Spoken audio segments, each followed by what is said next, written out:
Hi guys, welcome back to the James Bond Show with Krazy Kajeevie, No Fears, Limits or Substitutes. I should really say the new James Bond Show with Krazy Kajeevie. Guys, if you haven't subscribed to the channel yet, please be sure to do so.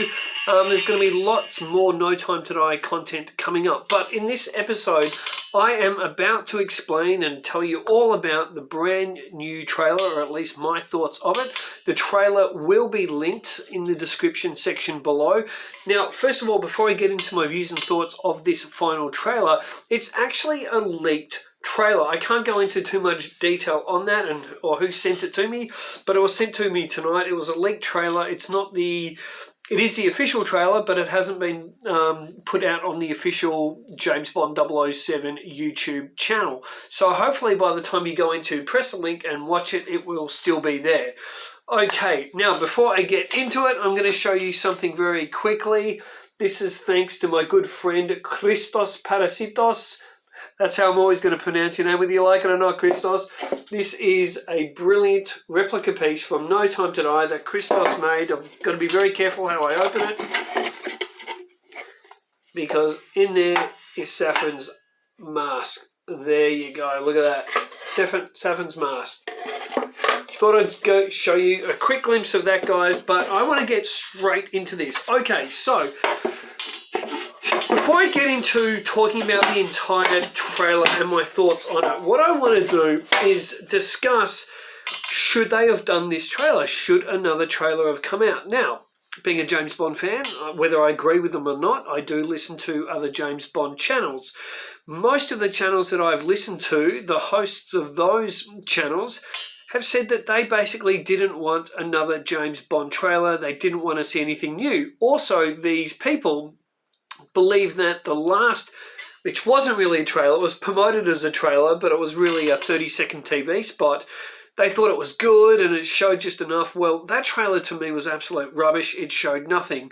And I said to myself, within myself and my friends, I said, there's no way that's going to be the final trailer. The trailers 1 and 2 were released over a year ago. A month out, they have to really promote this film. And it's funny, my good friend Matthew Markle over at James Bond Fans with Love on Facebook, go and join it, guys, if you haven't already.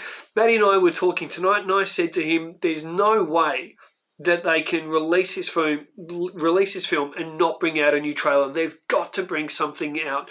Well, about 2 hours later, a friend of mine here in Australia sent me the final trailer. It's just crazy. I could not believe that it came out. And it has come out. It's out. I've seen it. I've watched it about 4 times now. What's my immediate reaction to this trailer? My immediate thoughts?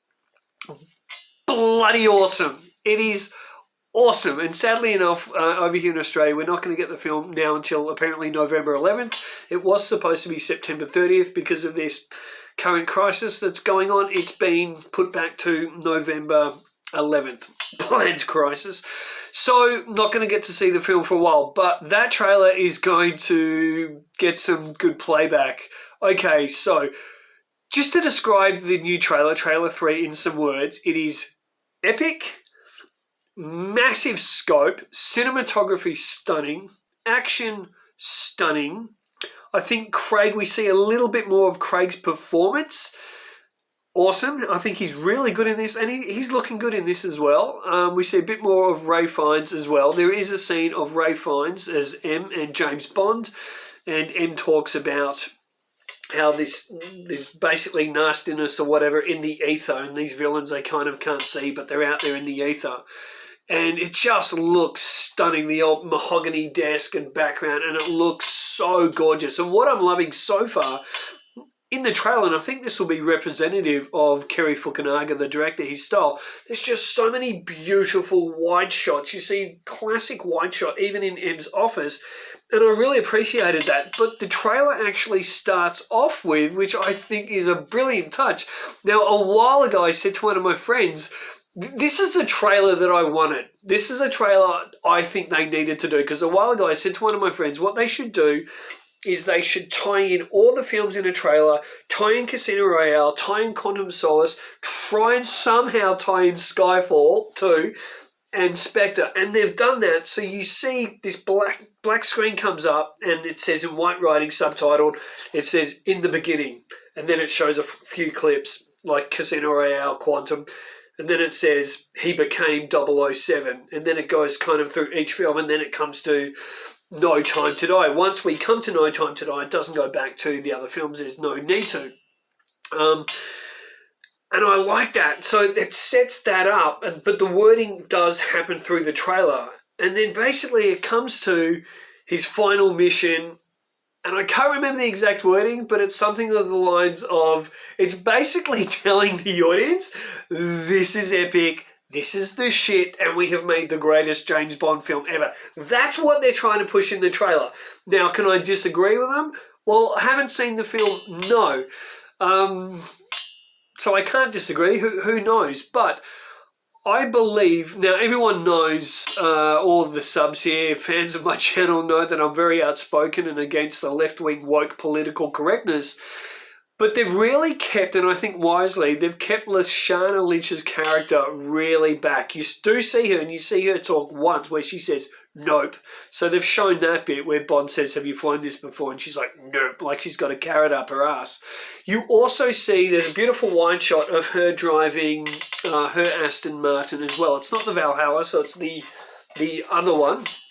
But they've kept her to a minimum. You don't see a lot of stuff in Jamaica. We don't see Felix Leiter as well. We do see Q. Now, there's something I want to speak about in this trailer, guys. I'm going to tell you my nice bits and other bits and pieces that are in the trailer. Obviously, you'll see them for yourselves.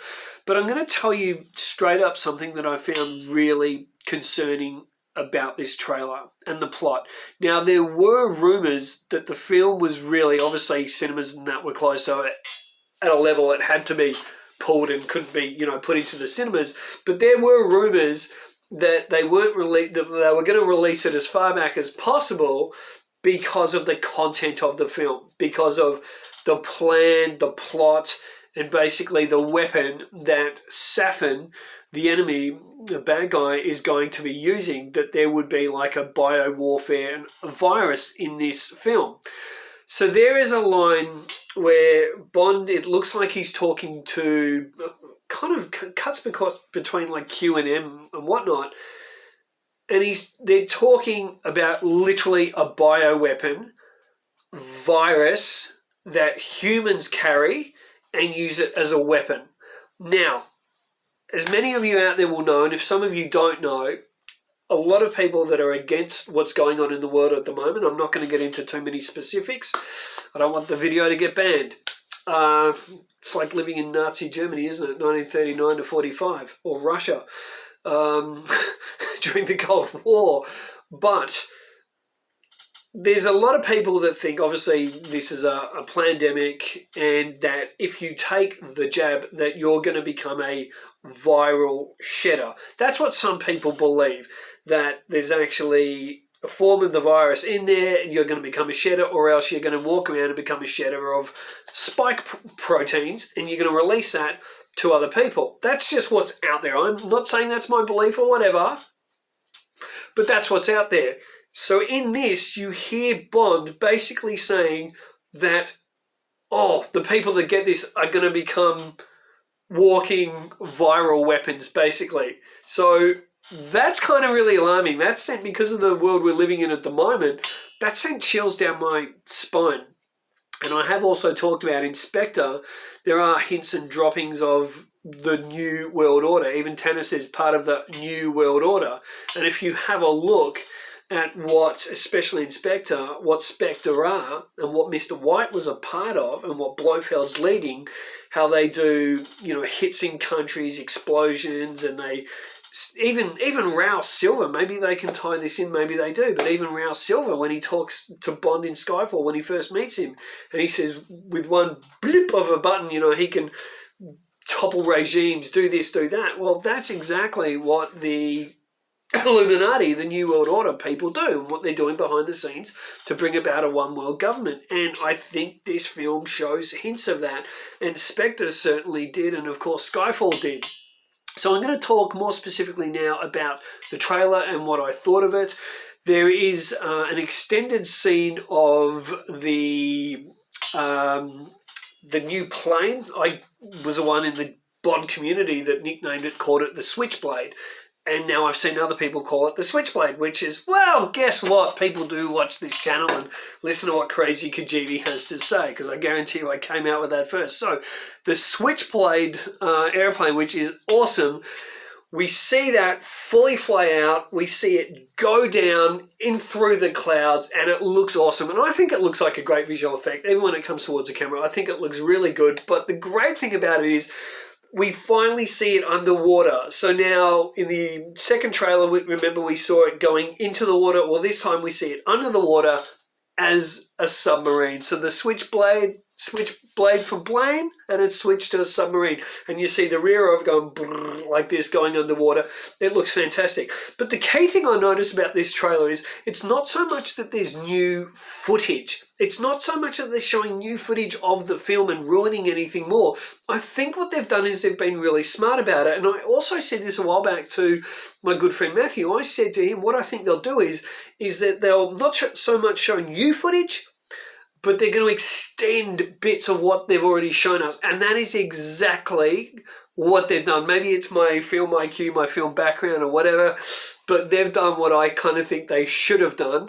So in that level, what would I score this trailer? I score the trailer, and I'm not being emotional, I'm not being, fanboying here at all, but just when you sit and you look at it as a trailer, considering that we've already got 2 previous trailers and all these TV spots, I think it's brilliant. Now, that doesn't mean the film's going to be brilliant, but it's going to be very hard to screw this film up. So if they haven't gone in and edited some of the woke stuff out, whether because Daniel Craig did come out and say he was going to do, or there was going to be anti-Trump sentiments in it, whether you're a Trump fan or not, you don't go to a Bond film to hear about Trump or anything like that. And it dates the film. If they've got stuff in there about Donald Trump, it's just going to date the film. Don't put it in there. Let Bond be Bond. I hope they've gone back and edited things. There is a rumour that Lynch is not going to be 007 in it now, that she's going to be 003, and that maybe the producers listen to the fans, not that they would ever admit it, and they've gone back in and they've changed that. If you haven't, Barbara Broccoli, Michael G. Wilson and Kerry Fukunaga, go in and change it. We do not want James Bond to lose his 007 number. We don't want Nomi. We don't want anyone, whether it's not Nomi or another character. It's James Bond 007. At the start of the film, I'm sure you're going to have come up, Daniel Craig is Ian Fleming's James Bond 007. He needs to be 007. If she's 007 in the film, at the start of the film, he's not going to get that number back. There's no way they're going to give it back to him. So what they should have done, hopefully they've gone back and edited it and changed it, and he is 007. That's what I'm hoping for. So the scenes are extended. So it's not so much new scenes, but it is extended scenes. So especially with the Aston Martin car chase, we see now inside in the interior of the car with Bond and Madeline while the Gatling guns have come out and shooting, and we see inside that section, we see more of Primo. You can see that Primo's got an eye that has been popped out. Now, recently, the 9 minutes of that scene which is from the, spoiler alert, it's not really a spoiler, but it's from the pre-title sequence. It's 100% from the pre-title sequence. A scene was shown, I think, to executives and whatnot over in America. Apparently, they all loved it. Can't see why not. It looks great. And within that 9 minutes, we learn about Primo. We learn he's got a fake eye. Or he gets the eye popped out. Bond strangles him. The eye pops out. He doesn't kill him and strangle him because he appears later on, because he strangles him to get the motorbike, and then Bond escapes with the motorbike. Then he gets to the car, and then we see Primo later. I love this character. You can see his eye, that freaky, weird fake eye. Looks great. I'm excited to learn more about his character. Absolutely. I want to see that. What else? So, yeah, Aston Martin scene looks great, looks extended. We do see Safin, which is also going to be the first part of the PTS in the snow. He looks like he's been shot. He's on his back. And again, it's not just this close-up on his face, but it's like a kind of medium wide, but it's him lying there, and he looks unconscious, and suddenly he goes like that, like he comes alive, and like he's gasping for air as though he's been shot.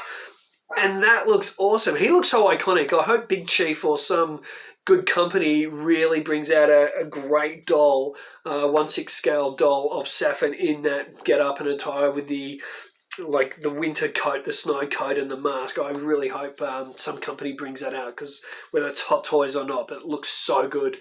Daniel Craig, there's a bit where he's in the DB5 and he looks at Madeline and they're just getting shot at, and he looks at her and he says, "Okay." And it's just something about his performance there where he says that, and it's great. There's like a desperation and a firmness about it. Now, whether he's saying to her, "Okay, I trust you," or whatever, we don't know. We've got to wait to see the film. But it looks pretty awesome. So, in all, guys, they're really promoting this trailer as, you got to go see it. This is the closure of Daniel Craig's tenure. And I'll tell you what, it's worked, because I really want to see it. It's just spewing that we've got to wait so long for it here in Australia. So, yeah. Anyway, guys, I hope you've enjoyed my look at Trailer 3, in-depth review and look at. I might come back tomorrow in a day or two and do another, go back and look at it again, make some notes. I just wanted to make this quick video, even though it's ended up over 15 minutes. I wanted to make a quick video, talk about it all, and hopefully get you guys out there excited for it too. You Brits are really lucky. You're going to get the film on September 30th. My American 007 buddies, you're going to get it on October 8th. And me and my good buddy up in New South Wales, James, my Bond mate, he and I, we're waiting until November 11th. So, yeah. I suggest you all go back and do a little bit of a Bondathon, a Craig Bondathon. Go back, watch Casino Royale right through to Spectre before you go and see the film, because it's like, what is it? I think it's an hour and I think it's 168 minutes, 163 or 168 minute film. So you may as well refresh yourself with everything, because they're obviously going to try and tie everything in. Also, what you see is, guys, you see a beautiful wide shot of when Bond and Madeline are driving I'm not sure if it's Materia or whatever, but up in the hills. And again, it's a beautiful wide shot. You also see a longer wide shot panning around of Safin's lair as well. And it's just got real classic James Bond vibes. And you see a bit more of Safin's character, as I mentioned before. You hear him talking more. And he's got a real kind of, I think Rami Malek's given him a real sarcastic, slimy persona as well. So I'm really excited to see his character play out. Well, guys, hope you liked it. If you have liked this review, please give a thumbs up. Smash that subscribe button. Until next time, keep on bonding and say hi to your mum for me. See ya!